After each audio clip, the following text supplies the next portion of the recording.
चाणक्य ने अपने नीति शास्त्र में लिखा है कि गलत तरीके से वर्जित किया गया धन मनुष्य के पास ज़्यादा दिन तक नहीं टिकता है। ऐसा धन आपके पास ज़्यादा से ज़्यादा 1 दशक तक ही रहता है। इसके बाद ऐसी संपत्ति का विनाश होना तय है। आचार्य चाणक्य ने अपने नीति शास्त्र में जीवन की समस्याओं और उनके उन्मूलन का जिक्र किया है। आचार्य चाणक्य ने अपने नीति शास्त्र में लिखा है कि गलत तरीके से वर्जित किया गया धन इंसान के पास ज़्यादा दिन तक नहीं टिकता है। ऐसा धन आपके पास ज़्यादा से ज़्यादा 1 ही दशक तक रहता है। इसके बाद ऐसी संपत्ति का विनाश होना तय हो जाती है। पाप कर्म या किसी को कष्ट देकर कमाया हुआ धन अभिशापित हो जाती है। यह धन जहाँ भी जाएगा बर्बादी ही लेकर आएगा। आचार्य चाणक्य ने अपनी नीति में एक श्लोक का जिक्र किया है जो गलत तरीके से धन कमाने वाले व्यक्तियों की इशारा करता है। आचार्य चाणक्य की एक श्लोक में बताया गया है कि अन्याय और गलत ढंग से कमाया हुआ धन ज़्यादा से ज़्यादा 10 सालों तक ही इंसान के पास रहता है। इसके बाद निश्चित ही इस धन का विनाश होना तय है। तो आइए जानते हैं कि कौन से तरीके से कमाया हुआ धन इंसान के पास ज़्यादा दिन तक नहीं टिकता है। नंबर 1, चोरी का धन। आचार्य चाणक्य ने अपनी नीति में लिखा है कि जो लोग चोरी करके धन अर्जित करने का प्रयास करते हैं उनके पास धन ज़्यादा दिन तक नहीं रहता है। चोरी के बाद बेशक आपका बैंक अकाउंट रुपये से भर जाए, लेकिन इसके साथ आया अभिशाप एक दिन आपको इन पैसों से दूर कर देगा। ये अभिशाप आपको पाई पाई के लिए मोहताज बना सकता है। आचार्य चाणक्य कहते हैं कि चोरी की कमाई से इंसान कभी भी खुश नहीं रह सकता है। कुछ पल के लिए उसे खुशियाँ जरूर मिल जाती है, लेकिन हमेशा के लिए खुशियाँ उसे नहीं मिलती है। चोरी की कमाई से आपको वो खुशी नहीं मिलेगी जो खुद के खून पसीने से कमाकर हासिल होगी, क्योंकि चोरी की कमाई से उस दूसरे इंसान की हाय लगती है जिससे आपका सर्वनाश हो जाएगा। इसके साथ ही खुद के साथ साथ कुल का नाश भी हो सकता है। सही रास्ते पर चलकर ही समृद्धि की हासिल की जा सकती है। मेहनत की कमाई से घर में बरकम होती है। कभी आर्थिक संकट में नहीं जूझना पड़ता है, इसलिए कभी भी चोरी न करें। नंबर 2, धोखा देकर कमाया धन। किसी इंसान को धोखा देकर या झूठ बोलकर कमाया हुआ धन स्थिर नहीं होता है। ऐसे तरीकों से कमाया धन कभी भी ज़रूरत के समय काम नहीं आता है। जिस घर में ऐसा पैसा आ जाता है वहाँ कभी बरकत नहीं रहती है। ऐसे लोग गलत तरीके से धन कमा कर भी अपनों का दिल नहीं जीत पाते हैं। धन कमाने के लिए कभी किसी पर अत्याचार नहीं करना चाहिए और न ही किसी को सताना चाहिए। इस तरह कमाया हुआ धन आपके पास नहीं टिकेगा, क्योंकि जिसे सताकर धन कमा रहे हैं वह व्यक्ति कभी आपके खुशी रहने की कामना नहीं करेगा। आचार्य चाणक्य ने अपने नीति शास्त्र चाणक्य नीति में यह भी कहा है कि धन कमाने के लिए यदि कोई व्यक्ति गलत रास्ते का इस्तेमाल करता है तो वह धन उसे अमीर की बजाय गरीब बना देता है।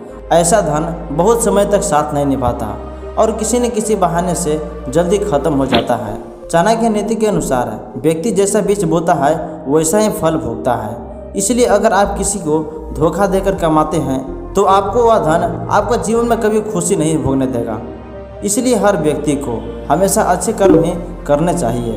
नंबर 3, शोषण करके कमाया धन। आचार्य चाणक्य के अनुसार दूसरों का शोषण करके कमाया हुआ धन से ना तो इंसान का भला होता है और ना ही वह धन हमेशा इंसान के पास टिक पाता है। फैक्ट्री या मिल के मालिक को इस बात का विशेष ध्यान रखना चाहिए। अधिक धन अर्जित करने के लिए कभी किसी इंसान का शोषण ना करें। इन पैसों के साथ आया विशाप आपकी पूरी संपत्ति को नष्ट कर सकता है। बेईमानी से कमाया गया धन कभी नहीं फलता है, इसलिए याद रखिए कि मेहनत व ईमानदारी व निष्ठा के साथ कमाया गया धन ही फलता है। बेईमानी से भले इंसान कमा लेता है, लेकिन याद रखिए ऐसे व्यक्ति घुट घुट कर मरते हैं। अतः व्यक्ति को हमेशा ईमानदारी से कार्य करके ही धन कमाना चाहिए, तभी आप आनंद का जीवन व्यतीत कर पाएंगे।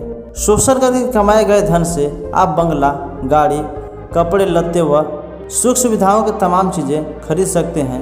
दान पुण्य करके दानी कहला सकते हैं, लेकिन ऐसे धन से आपको पुण्य का लाभ नहीं मिल सकता।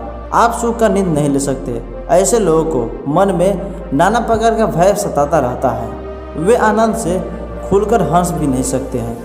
उनकी हंसी व मुस्कुराहट भी नहीं होती है।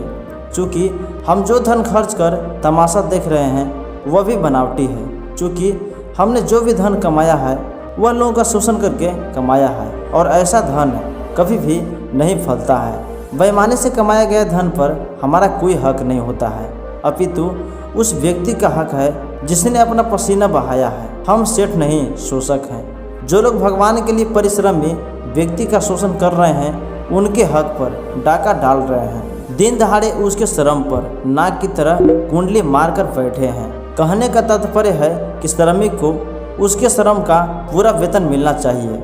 अगर हम श्रमिक को उसके हक का पूरा वेतन नहीं देते हैं तो हमारे भूल नहीं, तो यह हमारे भूल नहीं, अपितु बेईमानी व क्रूरता है। प्रकृति जैसा चाहे वैसा हमें नचाती है, लेकिन प्रकृति को परमात्मा जैसा चाहे वैसा नचाते हैं। मान व सम्मान जो होता है वह इस शरीर का होता है, आत्मा का कोई भी मान सम्मान नहीं होता। जितने भी संत हुए हैं वे सभी गृहस्थी में रहकर ही संत हुए हैं, तभी गृहस्थी में रहकर हम भगवान का नाम भी नहीं ले सकते। तो मैं आशा करता हूँ कि आपको चाणक्य की 3 नीतियों से कुछ न कुछ तो जरूर सीखने को मिली होगी। तो सिर्फ सीखने से जीवन में कोई बदलाव नहीं होता है जब तक हम उस सीख को अपने जीवन में उतारते नहीं हैं। तो इसलिए सीखा हुआ चीज़ को ज़्यादा से ज़्यादा प्रयास करें कि अपने जीवन में उतार कर अपने जीवन को बेहतर बनाएं। तो इसके साथ ही वीडियो को लाइक करके हमारे साथ जुड़ने के लिए चैनल को सब्सक्राइब जरूर कर लें और साथ ही बेल आइकन दबाना ना भूलें।